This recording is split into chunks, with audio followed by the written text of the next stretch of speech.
Thank you for everything you're doing for these families and that your foundation is doing. Really, it means a lot to these families. So thank you in advance. Yeah, And of course. I'm happy to help and be there for the families. And even if they just need a shoulder to cry on, I tell them they can. There's one family who vents to me from time to time, and I'm like a safe space for families. Absolutely, absolutely. that's amazing. Thank you for that, Amber. Amber, before we continue, I just want you to know that if at any point in this process, if a question feels too heavy or if you need a moment, please do not hesitate to let me know. We can pause or take a break or move to the next question, whatever feels more comfortable to you. Okay, Okay, thank you. I appreciate it. you're welcome. First, I just want to say how deeply sorry I am for the loss of your beautiful daughter, superhero Jazmine. You know, I understand that there are no words that can touch that kind of heartbreak. So, before anything else, I just wanted to thank you for sharing your story, your baby, and your heart with us today.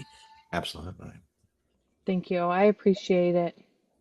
You're welcome. If you're comfortable sharing, I'm just going to take you back a little. Can you talk about the moment when you realized the treatments were no longer working and what that experience was like for you as a mother, emotionally, mentally? Yeah, it's hard because to think there was the one treatment that was seemed to be working, and then when we were told it wasn't working, I was like, okay, well, what's next? I mean, we got to keep moving forward. And when we hit, what really stuck with me is when we hit the CAR T therapy, um, they had taken, so they take she gets attached to this machine and they Mm-hmm. take the blood out and it separates the T cells. So Mm. she was sitting in that machine for a while and um, then they send off the T cells. And so then we sit and wait. And while we're sitting there waiting, the cancer is progressing. So they gave her some chemo, hoping that would hold it down from progressing. And each day the numbers just got worse and worse. And we kept asking how much longer. And they just said we just got to keep waiting, however many days it was at the time. Mm. And I just knew something was wrong because her numbers kept increasing. And there was one night, um, I had had a dream, Mm. and it was as if it was real, where we were in the hospital and she had passed away on during one of her bone marrow transplants. I had woke up screaming because I thought that it had actually happened. Mm. And at that moment I felt like, okay, this treatment's not working. But the doctors kept telling us we had to wait until the T cells came back to put them back in her body, with hopefully would um, attack the cancer cells. Mm. Mm. Mm. I'm so sorry about that. And I haven't told very many people about that dream either, Mm. because it felt like it was real. Yeah, I understand that.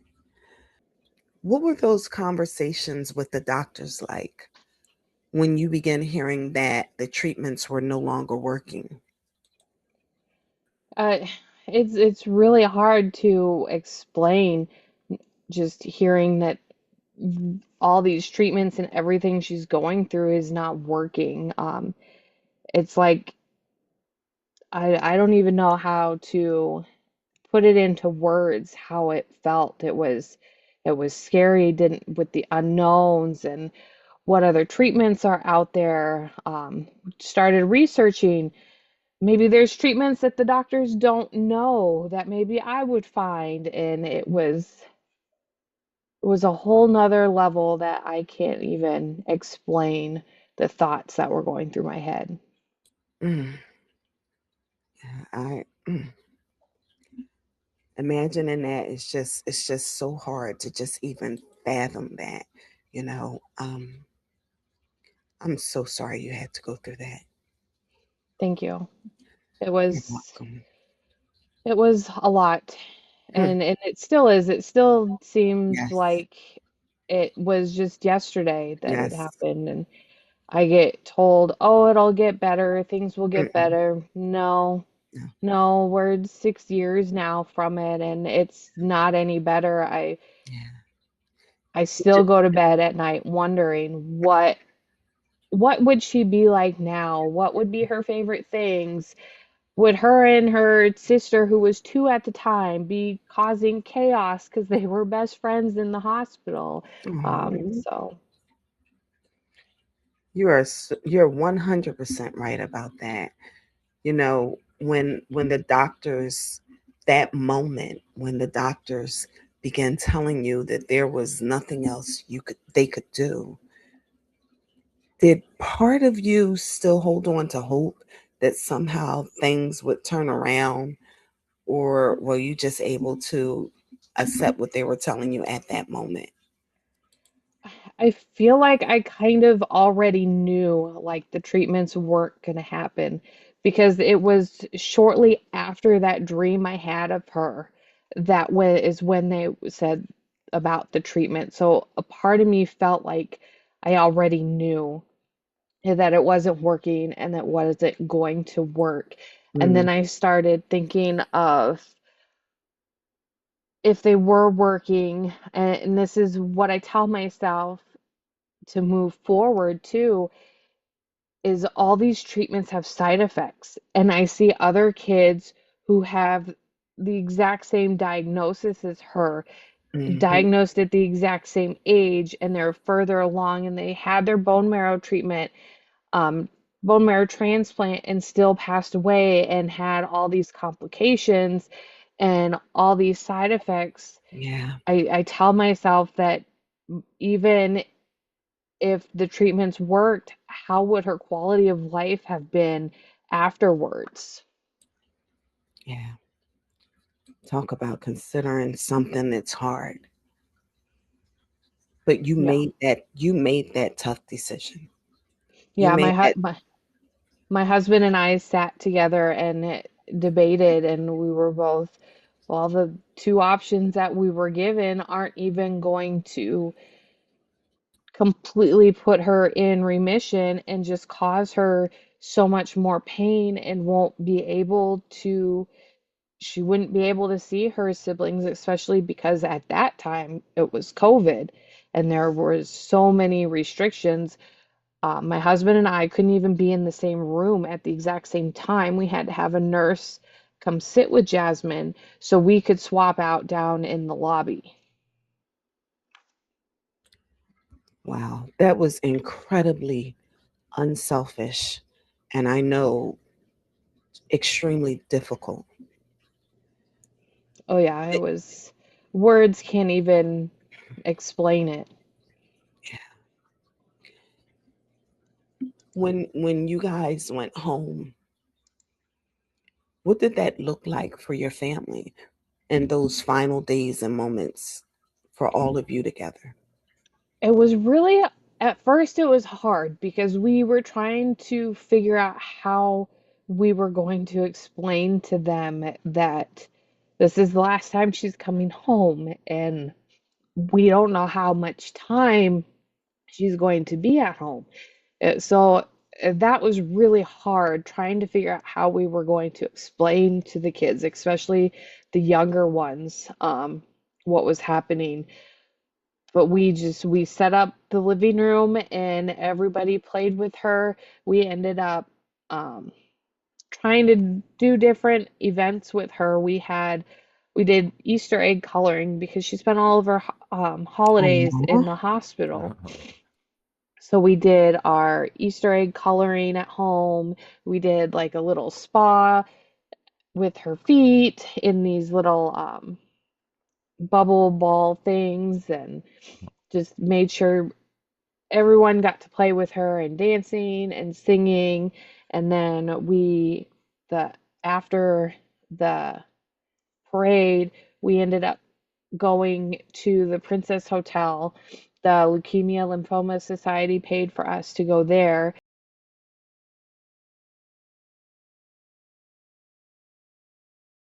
because we wanted to take her to the beach. Um, but we couldn't because the option was if we took her to the beach and if she passed away on the way there, we had to continue. We couldn't stop. We couldn't turn back around. We had to keep going. So we decided to stay Mm. home. And the Princess Hotel has like this little sand area, which would be the closest to a beach. But she ended up sleeping almost the entire time we were there. Mm. So remember, if I ask you anything and you're not comfortable, we'll move on. Are you comfortable sharing superhero Jazmine's last moments and what that was like for your family? I'll cry, but yeah, I'm okay with sharing it. So the Jasmine passed on May 5th of 2020. It was 10:45 at night. And we were getting everyone ready for bed, laying down. And I was holding her, and my husband was like, "Oh, you want to put her down to bed and let's go to bed?" And I said, "No." This was around, I believe, quarter to 9, 9 o'clock. I could be off a little bit on the time, but I said, "No, I'm gonna stay up. I'm gonna stay out here. I want to stay out here with her. I don't feel comfortable going to bed. I'm gonna stay out here with her." Um, and then she started making noise, and then I looked at her, so I changed her diaper, and then I could just see it in her face, like there was something wrong. And then she started having a hard time breathing, and she was on an oxygen machine. So I turned up the oxygen machine to, I can't remember the exact numbers, but I turned them up, and I was getting frustrated and started having anxiety because her to pulse to keep an accurate of what her pulse wasn't working. So I'm yelling, trying to figure it out to get it working, and then her breathing gets harder and harder. So then I told my husband, I said, "I think it's time, and I think you need to call everybody," because our older sons were not at home. So I told him, I said, "You need to call your parents. You need to let them know that I think they need to come down." I called my son, who's now 20, and told him, "I think you need to come home. I think it's time for Jasmine to go."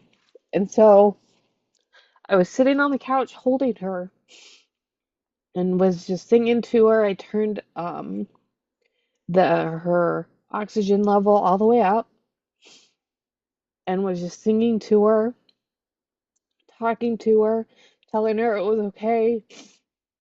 Mommy loves you. We all love you. Um, and my mom had passed a month prior. So I told her, I said, Mm. "Nana's up there waiting for you. Um, it's okay. You won't be in pain. You can go. It's okay. We'll be all okay here." And then she took her last breath at 10:45, right after I had told her it was okay, she could go. Mm. I am so sorry. I am so sorry. Yeah, You it know, was. I have a picture too. I might have shared it. I'm not sure, but there's a picture where I'm holding her and her sisters are around her holding her after she passed, saying goodbye to her. And but she had already transitioned. Yeah. That story was tear jerking. And it would, no matter how many times I hear these stories, each time it's hard. Uh-huh. After you lost your baby, how did you even begin to carry that pain as a mother? And It it was really I mean, it's no words to even explain it. I would just lay there looking at videos and so many nights just crying. My husband would hold me and we'd cry together and we wouldn't talk. We would just cry together watching videos of her and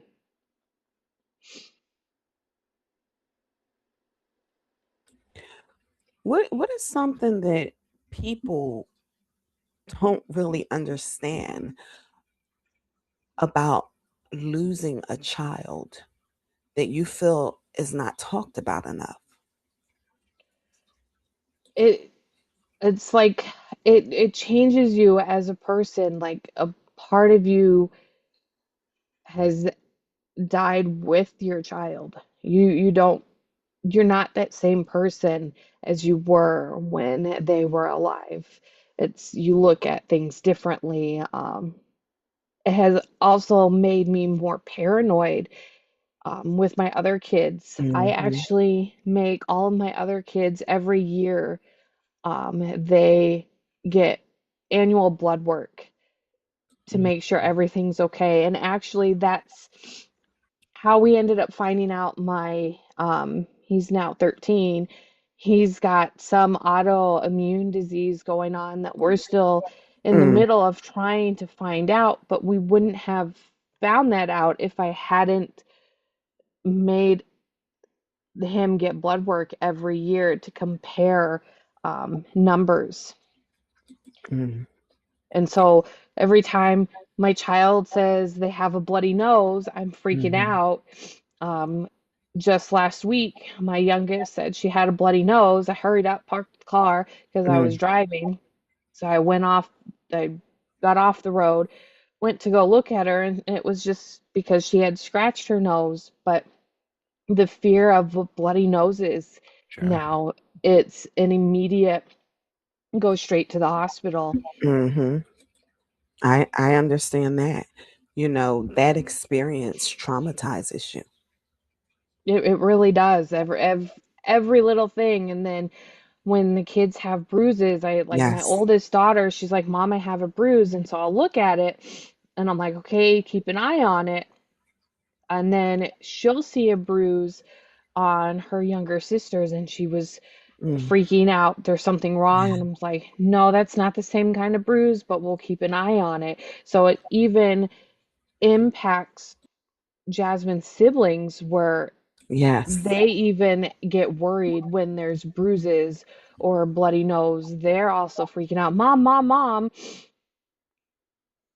That I was actually getting ready to ask you how they were doing and how they are impacted. And you just took the words out of my mouth. How are they doing now? How are her siblings doing now?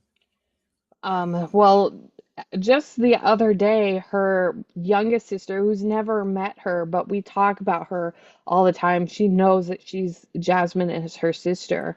She Mm. had asked us, "Can we go to the hospital?" And we're like, "Why? Why do you need to go to the hospital?" "To go see Jasmine." That Oh. Wow. that really hit hard. And it took she's now 9, but who was 2 at the time. It took her a long time to transition and try to explain to her about death. How do you tell a 2-year-old about death? How do you teach them? And it Right. took a few years. And as she got older and was about 7, 8, she would start crying at school Mm. for her sister because she didn't understand that Jasmine wasn't here anymore. And she would ask, can we call her? Can we go see Mm. her? It took quite some time for her to finally understand that Jasmine's not here. She's not going to be here. We can't call her, and that she's up in heaven with Nana and our other dogs. Oh, she was grieving. Children don't know how to grieve. No. I'm so sorry. Just looking back at your family's journey, what are some of the things that you wish families who are in your situation now, who's in the fight now, be it support, resources, communication, understanding, what would you want them to have more of? And this is just speaking to people who don't know how to help or what to do to support, just to give them some insight. Well, for the families who are going through it, have a voice. Let your voice be heard. If you have questions, ask them. If there is something you feel like there's something not right with whatever treatment, speak up and say, are you sure this is the correct treatment? Are you sure we shouldn't do A, B, and C? Um, because yes, they're doctors, but they're people too, and they also can easily make mistakes. Yes. Um, and it's okay to go against a doctor and say, okay, this isn't right. Let's do more testing. For example, Jasmine, she, I had asked the doctor, I said, I think she has C. diff. And the doctor backlashed at me and said, I had to go into my medical background. Like, he goes, well, it's not common for kids to have C. diff. And I said, well, it's not common for kids to have pediatric cancer. It's not common for her to have Hmm. this gene mutation. Hmm. So that Exactly. argument Right. was not valid for me. And so Hmm. the doctor got mad. I didn't care. And I know that's right. he ended up getting her tested because I fought. I spoke my mind. Hmm. And it came back that she did have C. diff. Hmm. He Good for actually you. refused to come and talk to me. I had seen the results in the portal and I know how to read them. So when the nurse came in, she's like, do you need me to go over the results? I said, no. I'd like the doctor to come in. She's like, well, he's not going to come in. I go, he's not going to come in because I was right. I go, she's got C. diff. It may not be the C. diff that requires treatment, but she did test positive for C. diff, and he never came in to talk to me about it. Um, and How horrible is that? made it feel like he was like he tried to make me feel little, like he tried to belittle me, but I didn't Mm. allow that. And I would hope that that story would let families, parents know, speak up. It's okay to speak up. It's your child. You know what's best. You have that intuition. When you feel something's wrong, speak up. There's nothing wrong with getting a second opinion or a third opinion, or even making them get into a conference call like we did with all the other hospitals around to make sure that that's the exact same treatment. That's right. You have to advocate for your children.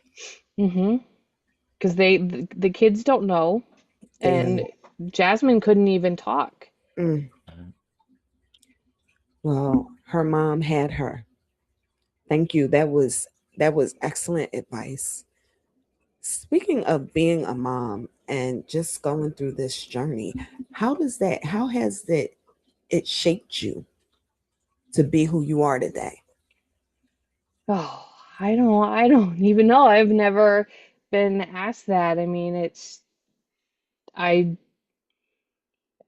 everything is, I mean, everything's different. I look at things differently. I try not to say, oh, we'll do that later, and I try to do it sooner rather than later and putting things off because life is short and you never know when things are going to change. So true. So true. Thank you for that. Aside from, and first of all, let me just tell you that you are a fighter. Thank you. You are a fighter and you're fighting for other families. Hmm. And I know that your superhero is just smiling. You're Thank carrying you. her legacy on. You are so welcome. You are carrying her legacy forward by helping other families. What a what better way to let her spirit live through you and to make a difference. So thank you. Thank you. I appreciate it. My pleasure. Aside and speaking of the foundation, other than the foundation, what are some of the ways that you keep Jasmine's spirit present in your everyday life? Well, right now we just actually launched our Jasmine's Hope frog. So I have a 3D printer and we Oh, printed all these frogs, and on the front of it it's got the little logo that I had ChatGPT create, and then on the back it's got for a little girl who was taken too soon, for people to keep them, they can move them around, tag us. We just started that yesterday, or yeah, yesterday was the first. We left the first two frogs Oh, yesterday.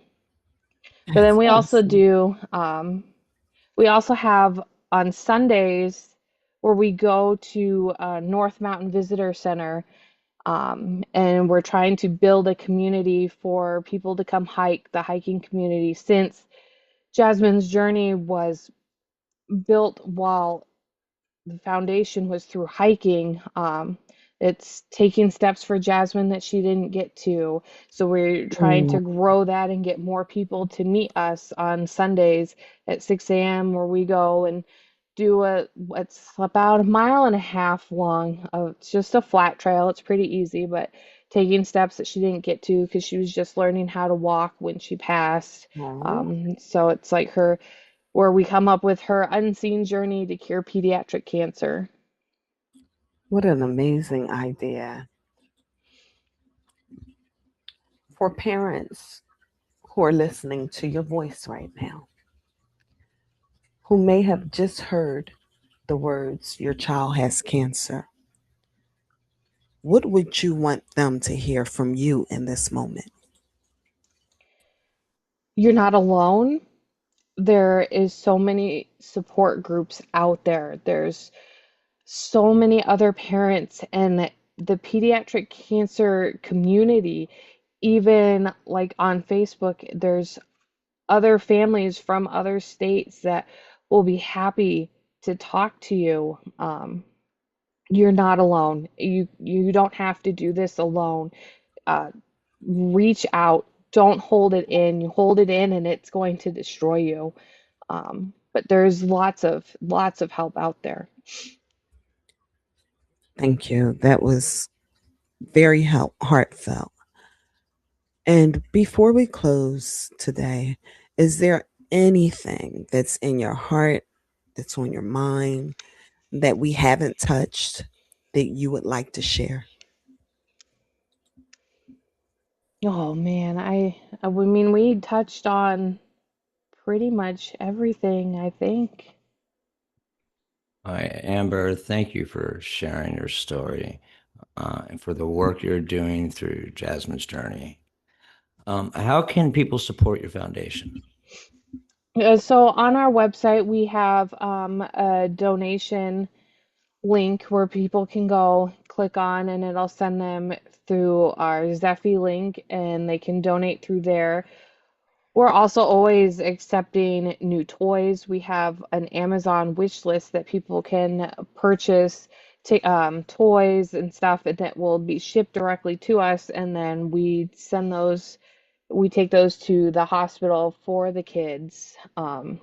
And we're always looking for volunteers. Like we have our pickleball tournament in December on Jasmine's birthday. This will be our third year that we are really in need of volunteers to help that day as well. And how can families reach out who are in need of help? we have on our website, it says family assistance, and there's a form that they fill out, and then there's a specific question on there that asks exactly what they need help with, because then that helps us know where to try to gear our help with, whether it's pay an electric bill, give them, they need money for gas or for groceries. Wonderful. Amber, we're going to turn our cameras back on for we can properly say goodbye to you. Amber, thank you so much for sharing your story and just Yes. holding space with us. There are times I'm so glad that we're off screen because Jason and I have had several weak moments Mhm. uh, just hearing these stories. How can you not? I'm so Thank you so sorry. much.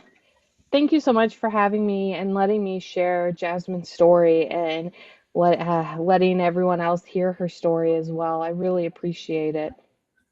It was an That's honor good. hearing it. Absolutely, it was an honor hearing it. It was an honor having you on the show. And I know Arizona is so grateful to have you and the families in Arizona. So I thank you for everything you are doing. Thank you. I Absolutely. really appreciate it. Well, you make sure you reach out to us. Let us know once you start expanding because we would love to share more of the amazing work that you do. Yes, Absolutely, of course. I absolutely. I Well, you appreciate it. I know it's my goal And you keep to us updated on your. Oh, I'm sorry. If you keep us updated on your legislative efforts and that as well. I mean, we would love to hear about your advocacy and all that Oh and yeah. support it. and support it. Absolutely. I really appreciate it. It means a lot to me, more than words can express. You're welcome. Well, you have a wonderful day. And thanks again. And please keep us updated so that we can update everyone else. You have fans now. You do have fans. Thank you, Amber. Thank Thank you, you. Amber.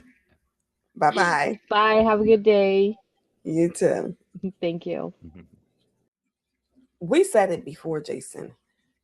It doesn't matter how many times I hear, I'm telling you, it's a gut shot. It absolutely is. Absolutely is. We are not supposed to bury our children.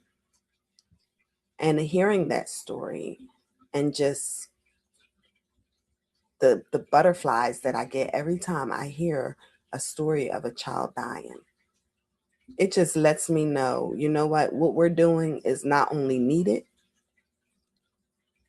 but it's therapeutic for these families. Absolutely is. And Amber's story was truly, truly inspiring. Yeah, it was. It's always, I guess it's bittersweet for me. Mm. Um, the fact that she took her pain and turned it into purpose. And just hearing her say that it doesn't go away. It doesn't go away. It doesn't go away. So what what a story. It was, What a story. Well, she said it all. It's nothing else for us to say. But let and that baby have the last words. that's right. And as always, we'll end this one like we always do with what matters most by giving that moment back to Jasmine. We can all do more than hope for a cure. Absolutely. Later, Gators.